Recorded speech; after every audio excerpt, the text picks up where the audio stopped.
Hello again, it's Michael with DocIt USA, and today we're going to show a very short video on how to process an invoice that you get sent to you from email.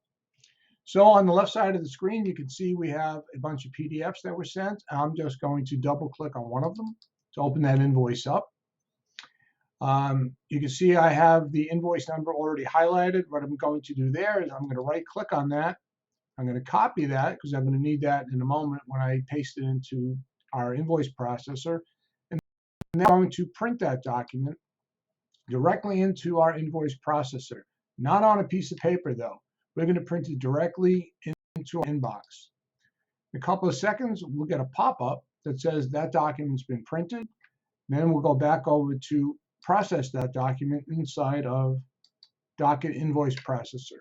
Now this is going to be a two-part video because the second part of it is actually going to show you how we're going to process that in Sharepoint and extract the data.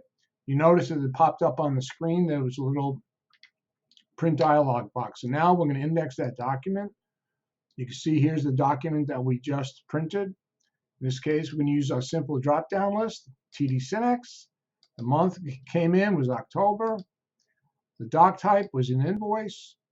And you can make whatever field you want. And the invoice number here, I'm going to paste that in, index it away. And that's as simple as it can be. Now, when I want to retrieve that document, I just click my retrieve button. I look for, in this case, it was TD Synnex. Whoop, I spelled that wrong.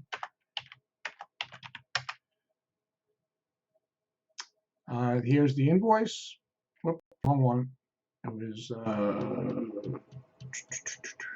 that one right there, October. And we just double click on it, and that would open up our invoice. And that's as simple as it gets.